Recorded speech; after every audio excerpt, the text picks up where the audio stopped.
Hello everyone, আসসালামু আলাইকুম। কেমন আছেন সবাই? আই হোপ সবাই অনেক বেশি ভালো আছেন। আলহামদুলিল্লাহ আমরাও অনেক অনেক ভালো আছি।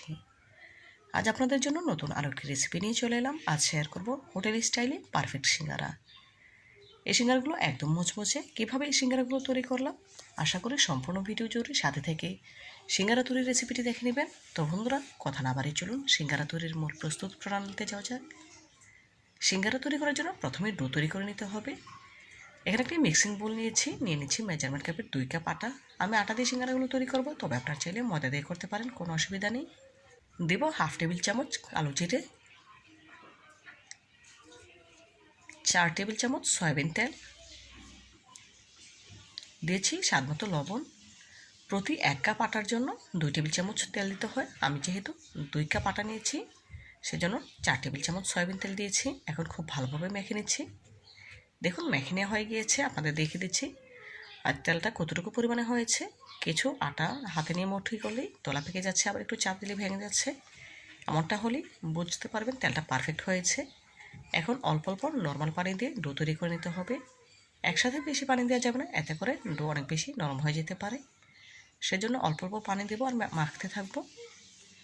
দেখুন খুব ভালোভাবে মেখে একটি ডো তৈরি করে নিয়েছি। ডোটা কিছুটা টাইট রেখে মেখে নিতে হবে, বেশি শক্ত বা বেশি নরম করা যাবে না। এখন এখান থেকে অল্প অল্প ডো নিয়ে সিঙ্গারাগুলো তৈরি করে নেব। আমি রেস্টে রাখবো না, সরাসরি রুটিগুলো বেলে নিচ্ছি সিঙ্গারা তৈরির জন্য। সিঙ্গারা তৈরির জন্য রুটিগুলো একটু লম্বাটে করে বেলে নিতে হয়। দেখুন লম্বাটে করে বেলে নিয়েছি। এখন মাঝ বরাবর চাকুর সাহায্যে কেটে নিচ্ছি। এখন এখান থেকে অর্ধেকটা রুটি নিচ্ছি আর সাইড থেকে সামনে একটু পানি লাগিয়ে নিচ্ছি রুটি জয়েন্ট দেওয়ার জন্য। দেখুন আমি কীভাবে করে সিঙ্গারার জন্য তৈরি করে নিচ্ছি, একটু কোনা করে। দেখি বুঝতে পারছেন কিভাবে কাজটি করে নিচ্ছি। একটু আঙুলের সাহায্যে চেপে দিতে হবে যাতে করে পুর বের হয়ে না যায়। সিঙ্গারার জন্য পুরটা আমি আগেই তৈরি করে রেখেছিলাম অফ ক্যামেরায়। এখন পুরটা দিয়ে দিচ্ছি। এখন সাইড থেকে হালকা একটু পানি লাগিয়ে নিচ্ছি। এভাবে করে পানি দিয়ে জয়েন্ট দিলে ভাজার সময় সিঙ্গারাগুলো থেকে পুর বের হয়ে যাবে না। দেখুন দু আঙুলের সাহায্যে খুব ভালোভাবে চেপে জয়েন্ট দিয়ে নিচ্ছি।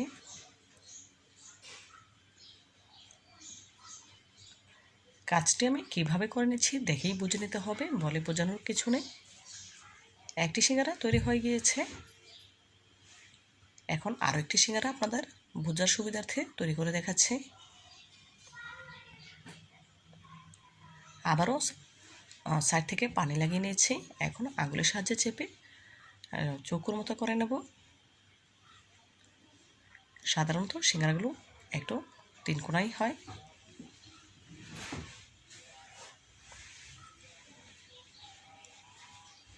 আবারও পুর দিয়ে দিলাম।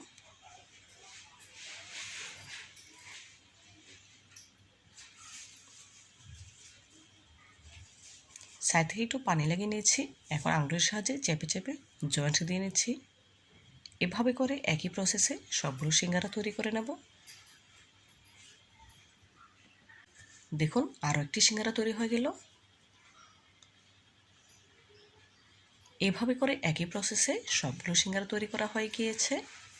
এখন ভেজে নেওয়ার পালা। ভেজে নেওয়ার জন্য চুলা একটি প্যানে পর্যাপ্ত পরিমাণে সয়াবিন তেল দিয়েছি। তেল যখন পুরোপুরি গরম হয়ে এসেছে তখন এর সাথে এক এক করে সিঙ্গারাগুলো দিয়ে দিচ্ছি।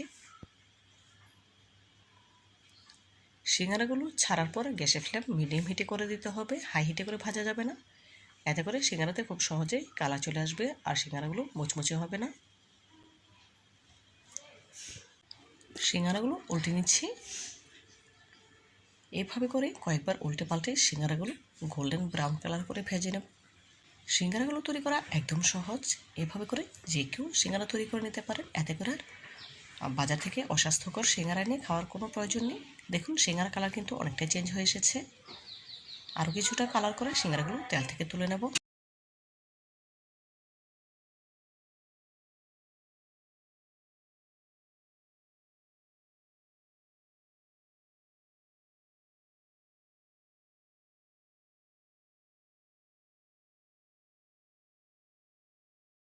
একই প্রসেসে সবগুলো সিঙ্গারা ভেজে নেব।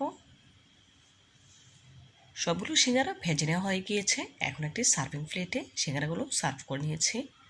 মাশাআল্লাহ, সিঙ্গারার ফাইনাল লুক দেখুন, দেখতে কতটা সুন্দর এবং লোভনীয় লাগছে। এখন একটি সিঙ্গারা ভেঙে দেখাচ্ছি। দেখুন সিঙ্গারাগুলো কতটা মুচমুচে হয়েছে, দেখেই বুঝতে পারছেন। তো বন্ধুরা, আমার রেসিপিটি ফলো করে আপনারা একবার হলো বাসায় সিঙ্গারা তৈরি করে খেয়ে দেখবেন, ইনশাল্লাহ অনেক বেশি ভালো লাগবে। এভাবে করে যদি সিঙ্গারা তৈরি করেন, বাচ্চারা কিন্তু অনেক পছন্দ করে খাবে। তাহলে আর হোটেল থেকে সিঙ্গারা কেনার কোনো প্রয়োজন নেই। তো বন্ধুরা, আজকের মতো বিদায় নিচ্ছি। দেখা হবে নতুন কোনো দিনে নতুন কোনো রেসিপিতে। ভালো থাকবেন সবাই, আর আমার জন্য দোয়া করবেন যেন প্রতিনিয়ত এমন আরও নতুন নতুন রেসিপি আপনাদের উপহার দিতে পারি। পরবর্তী ভিডিও দেখার আমন্ত্রণ জানিয়ে আজকের মতো বিদায় নিচ্ছি। আল্লাহ হাফেজ।